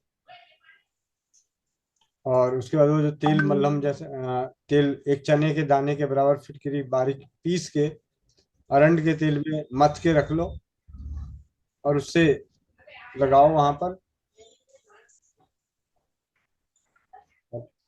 ठीक भैया जी, धन्यवाद। ठीक है, नहीं तो घर में धनिया हो, धनिया, साबुत हाँ। धनिया, साबुत धनिया या हरा धनिया, इसे घी में पीस लो, मतलब घी के साथ पीस के गरम कर लो और इसे रख लो और इसे लगा लो। ठीक है भैया जी। जी। प्रिंस कुमार और आगे मोनिका बहन चौपाल को संभालें, मैं धानवी के साथ घूम के आता हूँ। वंदे मातरम भैया जी। वंदे मातरम। मोनिका दीदी को को होस्ट बना दे। भैया जी, हाँ जी। ये जो दीदी बता रही थी ना, इनको वो भांग नहीं होती, भांग जो हम लोग भोले बाबा पे चढ़ाते हैं, ये हरी भांग की पत्तियां तोड़ लाएं और उसको छाई में सुखा लें और कंडे की उपले की जो आगी बना के, मतलब आगी से धुआं ना निकले, उस क्या कहते हैं, चमचे पे, जिससे हम दाल में तड़का लगाते हैं, चमचे पे रख के उसी पे भांगो रख के उसका ये धुआं लें, मतलब सेक लें उसकी, या 2-3 दिन में ठीक हो जाएंगी। जी जी, बहुत बहुत धन्यवाद। कल्याणी साहब बहन।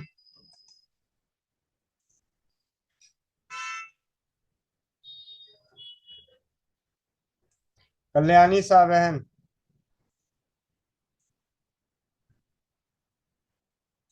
नवनीता लाडवा बहन। वंदे मातरम भैया जी। वंदे मातरम। चलो अब 9:15 बंद ही करके चलते हैं चौपाल। भैया जी एक अनुभव देना था भैया जी। 3 महीने की बेटी है, तो जैसे वो अपनी माँ का दूध पीती है, तो भैया जी जैसे वो उसकी मम्मी बोल रही थी कि वो अकड़ सी जाती है ऐसे और दूध नहीं पीती, उसके पेट में मतलब कुछ होता है। तो मेरे से पूछ रही थी कि क्या करूं मैं उसके लिए। तो मैंने भैया जी उसको अजवाइन एक की, जैसे मतलब पानी में उबाल के और 1 चम्मच देने को बोला, तो उसने दिया। फिर वो कहती कि उसने मतलब अब दूध पीती है, वो ठीक है। और जैसे उसको कब्ज भी थी, पोटी नहीं करती थी, तो उससे उसकी मतलब पोटी भी अच्छी आई भैया जी। जी जी, बहुत बहुत धन्यवाद। मोनिका बहन। सुनील प्रसाद। वंदे मातरम भैया जी। वंदे मातरम। ये 2 दिन पहले 85 साल का एक बूढ़ा व्यक्ति है, उनको ब्रेन हेमरेज हो गया, तो इसके लिए कुछ उपाय बता दीजिए जरा। 85 साल की उम्र में ब्रेन हेमरेज है तो भगवान से दुआ करें कि उन्हें मुक्ति मिल जाए। लेकिन अगर कुछ संभव हो तो मदद करने लायक है तो बताइए, इसीलिए। ऐसी बताओ, सिंपल सी चीज है। अगर हम 85 साल के हैं और उन्हें किसी तरीके से आ भी गए वापस, ठीक है, तो फिर दोबारा तकलीफ होगी तो घर वाले फिर परेशान रहेंगे। हाँ ये बात तो सही है, लेकिन घर मतलब वाला आए कि परेशान। आप लोगों की बुद्धि काम नहीं आती कि 85 साल के व्यक्ति को अगर कोई कष्ट हुआ है तो भगवान से उसके लिए मुक्ति मांग ले। ये वाला इलाज नहीं पता चलता क्या कि ये भी एक इलाज है। ये तो बात सही बताया। ये भी एक बहुत बड़ा इलाज है। जब समस्याएं उम्र के साथ की हो तो हमेशा मुक्ति की मांग रखनी चाहिए। अच्छा, वो सही, बहुत उसको भी मुक्ति हो जाएगा। अच्छा एक और भैया, एक 11 साल का बच्चा, उसका पूरे शरीर में दे है ना। कि पहले उसको उनकी तकलीफ क्या क्या है, कम से कम ये जानकारी किसी और को ब्रेन हेमरेज हो उसको तो बता दो। 85 साल वाले के लिए तो मुक्ति मांगनी चाहिए। ये मेरी अच्छा, उनको तकलीफ क्या क्या हो रही है ब्रेन हेमरेज होने के बाद? तकलीफ तो पता ही नहीं चलता, क्योंकि एकदम पूरे शरीर एकदम शिथिल पड़ गया है। अब तो डांट हिल डुल कुछ नहीं हो रहा है।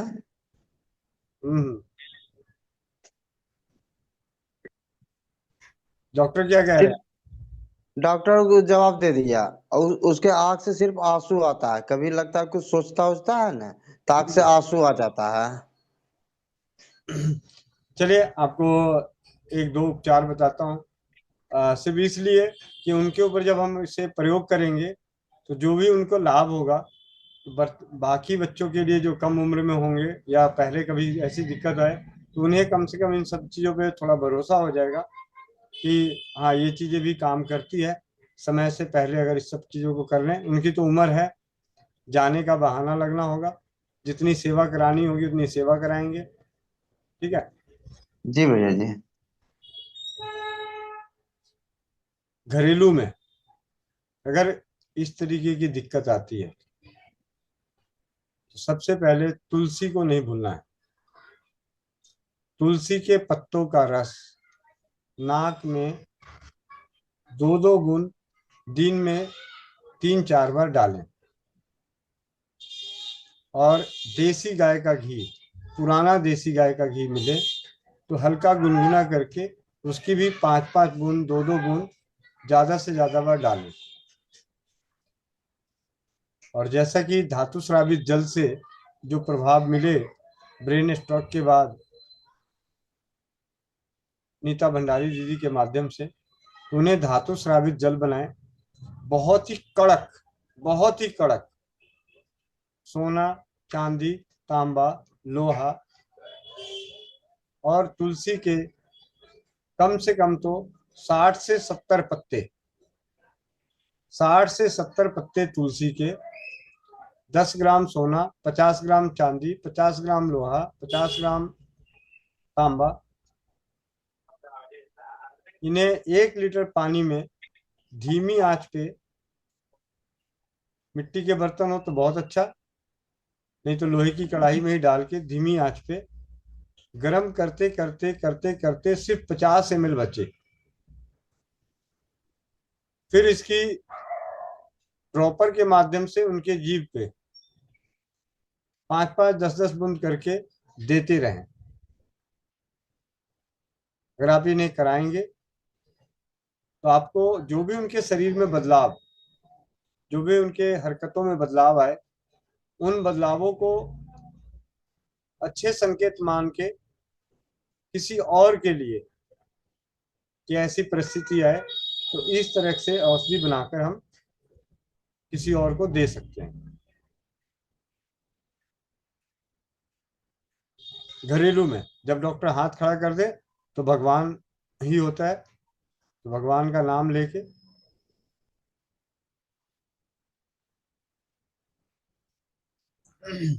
जी। और आप सभी को एक चीज और दिखाना चाहूंगा। 1 मिनट ज्वाइन करता हूँ, जाते जाते ज्वाइन मीटिंग। 9:15 हो गया भैया। फिर 2 मिनट भैया, अब जब हो रहा है तो 2 मिनट और। 30/11/2026।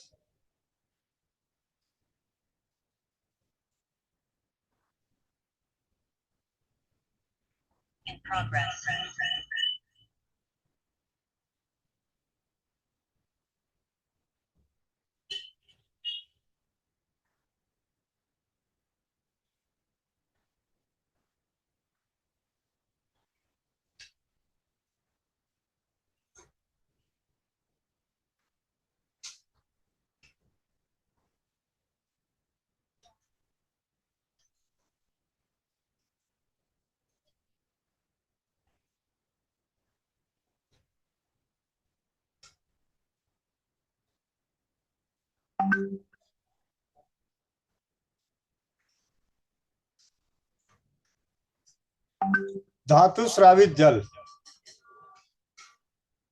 का प्रचार प्रसार हो सके उस उद्देश्य की पूर्ति के लिए ये डाई बना है भाई राजीव दीक्षित जी की मूर्ति का, स्वस्थ समृद्ध परिवार के विचारों का इसके किनारे पे अंकित है। एक मिनट।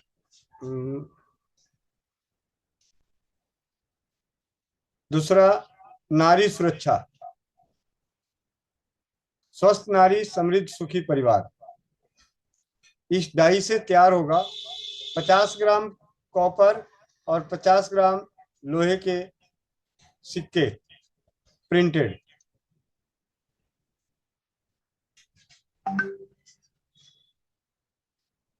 जन जन तक पहुंचे। जिस प्रकार पुराने जमाने में असरफियां सिक्के होते थे, तो एक छोटा सा प्रयास कि स्वस्थ समृद्ध परिवार और राजीव भाई नारी सुरक्षा स्वस्थ नारी समृद्ध सुखी परिवार बने एक मिसाल।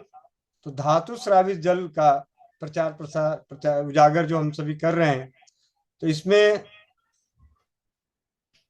इन दो धातुओं को उबालने के लिए कहीं जाने की जरूरत नहीं पड़ेगी। ये स्वस्थ समृद्ध परिवार नारी सुरक्षा के तहत उपलब्ध कराई जाएगी, जिसमें भाई राजीव दीक्षित जी की एक तरफ प्रिंट होगा और दूसरी तरफ नारी सुरक्षा का।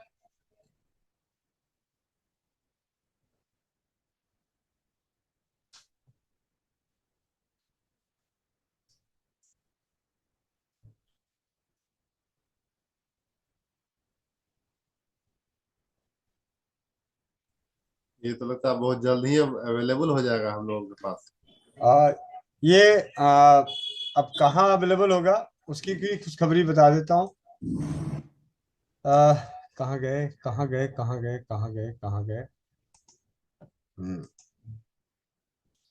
26 फरवरी। अच्छा, बस 26 फरवरी में ही? जी, मरवा दिया 26 फरवरी में आनंद शुक्ल भैया के बड़े सुपुत्र के उपनयन संस्कार में उपस्थित होने वाले परिवारों को उपहार स्वरूप मेरा टिकट कंफर्म। चला उपहार लेने पहले। मात्र सभी को भैया, मैं पूरी बातें सुन नहीं पाया, फिर भी मैं अपनी तरफ से फिर 26 फरवरी को सभी लोग सादर आमंत्रित हैं। बाकी भैया ने बताया होगा। अच्छा, नहीं सुने भैया? नहीं, दरअसल क्या है ना भैया कि मैं आया हुआ था एक जगह बैठा, तो मैंने मोबाइल ऐसे निकाला कि देखे क्या चल रहा है बीच बीच में। जी, एक मिनट देखता हूँ, मैं आपको यहाँ सिस्टम पे दिखाता हूँ, शायद यहाँ पे सिस्टम से, यहाँ इतनी देर से ही, थोड़ी देर और से ही।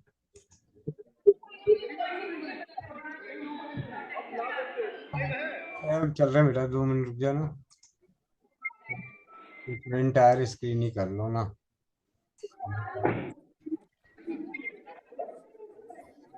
ये जो बात हुई थी ना जी आनंद भैया,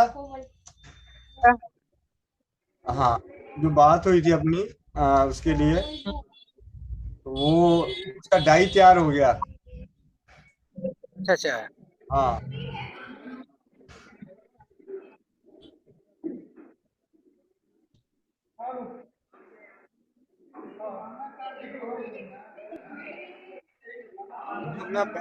राजीव भाई का जो है, जो किनारे, ये राजीव भाई की फोटो है, और यहाँ पे मैटर है वो जो स्वस्थ समृद्ध परिवार वाला, जिससे वो सिक्के बनेंगे तांबे के और लोहे के। बहुत सुंदर भैया, बहुत सुंदर, और बहुत बढ़िया भैया। और और एक तरफ ये नारी सुरक्षा, ठीक है, बढ़िया है। नारी की सुरक्षा हो, इस विचार को जागृत करने के लिए। और मान लिया किसी के घर में 2-4 सिक्के ऐसे पड़े रहेंगे ना, तो पीढ़ी दर पीढ़ी वो कहे अरे दादी नानी ने क्या छुपाया, कोई असरफी तो नहीं छुपाई है। तो देखिएगा नारी सुरक्षा, आने वाले समय में जो नारियों का सम्मान धीरे धीरे कम होता जाएगा, तो दोबारा इसके माध्यम से कि अरे भाई कोई हुआ जो सिक्के भी छाप दिया इसके, भाई हमारे तो ये नारी सुरक्षा का। जी बहन, मोनिका बहन, उपहार भी मिलेगा। बहुत खूबियां हो। अब मुझे डायमंड बनना है भाई, अब तो मुझे पक्का डायमंड बनना है। डायमंड बन के मुझे तो ऐसा सोने का सिक्का लेना है। हाँ, ये नारी सुरक्षा में जो है वहां सोने के सिक्के यही वाले मिलेंगे। ये वाले सिक्के अब तो भैया पक्का ही बनना है। पहले फिर भी थोड़ी बहुत कछुए की चाल से चल रही थी। आनंद भैया, एक व्यक्ति आएगा तो एक दे दोगे या फिर 3 सदस्य होंगे तो उनको 3 मिलेंगे, कैसे दोगे? अपना नहीं भैया, तो भैया अपना क्या है उद्देश्य, अपना परिवार है ना। हाँ, अपना परिवार है, परिवार प्रति परिवार। भैया फिर तो है ना, एक व्यक्ति आएंगे एक बार, फिर एक दूसरे दिन 2। ये तो वही हो लगेगा कि जब प्रसाद अच्छा लगता था एक बार घूम के आए, खा के फिर दोबारा लाइन में घुस गए। नहीं बहुत बहुत बढ़िया। नहीं भैया सच में बहुत अच्छा। ये था कि तांबा क्या डालें, लोहे का क्या लें, तो सारी समस्या का समाधान। सोना कहाँ से ले वो तो अलग है कि कम डाल दे ज्यादा डाल दे, पर ये दोनों कहाँ से ले, नारी सुरक्षा से ले। आज तो भैया कह रहे उपहार स्वरूप कल वो वेबसाइट पे भी डलवाएंगे। ऐसे थोड़ी होता है भाई, सब थोड़ी आ सकते हैं। कई भाई बहन ऐसे भी है जो नहीं आ सकते। चले चौपन हटा लूंगी। इसे लेना है, चले चौपन। आज दैविक जन्मदिन पे बहुत अच्छा हम लोग को उपहार मिल रहा है। बहुत ही बढ़िया आज लॉन्च हुआ है हम लोग का। नारी सुरक्षा, राजीव दीक्षित जिंदाबाद। चिंता ना करें, चिंता ना करें। सोने पे भी, सोने के सिक्के भी बनवाएंगे इनके। वो दिन दूर नहीं, सोने और चांदी के सिक्के भी सिक्कों पे भी होंगे राजीव भाई और नारी सुरक्षा। बिल्कुल होगा भैया, बिल्कुल बिल्कुल। इस विचार, हम लोग काम कर रहे हैं विचार पे, व्यापार पे नहीं, विचार पे काम कर रहे हैं। तो विचारों को पूरा होने के लिए परमात्मा साथ देता है। जो भी वो देखने के बाद एक हमको इतना अच्छा फीलिंग हो रहा है ना भैया, बता ही नहीं सकते। इतना कुछ तो है उसमें। जो सोचिए और वो प्रकट हो जाए वैसी बात हो रही है। कुछ दिन पहले ही हम लोग बात किए हैं। जानवी, बहुत बहुत धन्यवाद बेटा, आज तुम्हारे जन्मदिन पे बहुत अच्छा चीज मिला है हम लोगों को। चलिए अब चलते हैं समापन की ओर। जी भैया, गोविंद भैया अब जाते हैं दानवी बिटिया को लेके और हम करते हैं समापन। गोविंद भैया के बिना भी हम समापन करना जानते हैं। भैया खड़े हों, बिटिया को लेके जाएं। नहीं करेगा फिर जाने का, तो भैया के साथ ही समापन करते हैं। हो गया समापन। कॉल कर देना। ओके बेटा, कॉल कर लेना। ओके मैंने की थी। कोमल बुआ को कह रही हूँ मैं। ठीक है, बाकी हम हैंड रेज ना करें और कोमल पटेल बहन आगे आए समापन के मंत्र की तरफ। पापा हाँ चल लेगा कार लेके। ठीक है जी भैया। जो भाई बहन चश्मा लगाए चश्मा निकाल लें, आंखें बंद, पीठ गर्दन सीधी, चेहरे पे मुस्कान।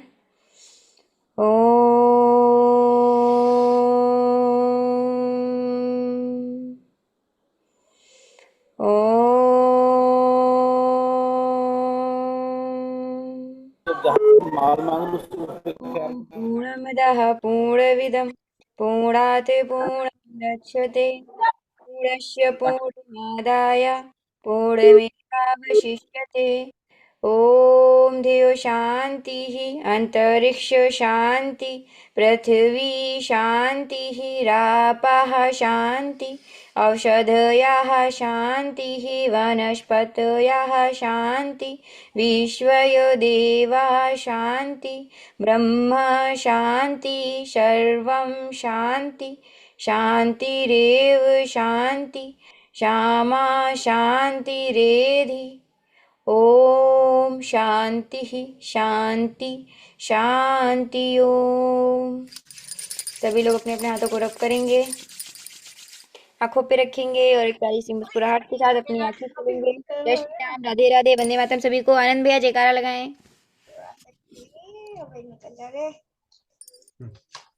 हरे कृष्णा कृष्णा कृष्णा हरे हरे, हरे राम राम हरे हरे, हरे कृष्ण हरे कृष्ण हरे कृष्ण हरे राम हरे राम हरे राम हरे राम हरे कृष्ण हरे कृष्ण हरे कृष्ण हरे राम राम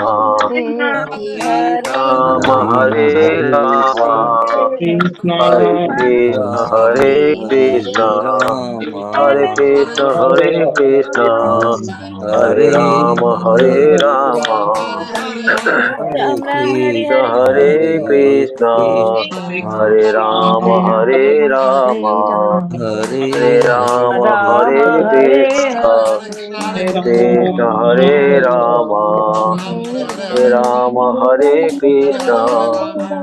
कृष्ण हरे राम जय हो जय हो। सरकार की समस्त सहचरी वृंद की जय जय हो। जय हो श्री रामचंद्र जय हो। जय हो सो समृद्ध परिवार की जय रसोई नारी का निर्माण की सुरक्षा प्रथम की कन्या की जय हो। नारी सुरक्षा की जय हो। वंदे मातरम वंदे मातरम वंदे मातरम वंदे मातरम। आनंद आनंद भैया आनंद भैया लिख के गए राधे राधे मैं जा रहा हूँ भाग गए वो। नमिता लाडवा बहन जयकारे के लिए आ जाओ।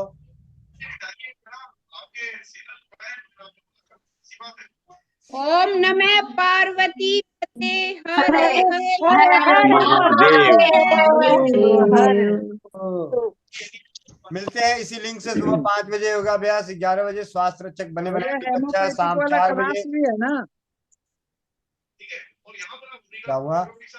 अभी 10 बजे वाली बनाओ चलते बनाओ 10 बजे वाली चलते बनाओ ऐसे कह रहे जल्दी जाओ फोन से चालू कर दूंगा। भैया ऐसे कह रहे जल्दी जाओ सब कह रहे जल्दी जाओ धार्मिक को लेके जल्दी जाओ मिलते हैं 10 बजे जुड़े सभी लोग। वंदे मातरम, जय हिंद, जय भारत, जय राजीवाद। मिलते हैं सुबह 5 बजे, 11 बजे, 4 बजे और शाम 7:30 बजे अनोखे परिवार के अनोखी चौपाल। और कल होगी अनुभवों की बौछार।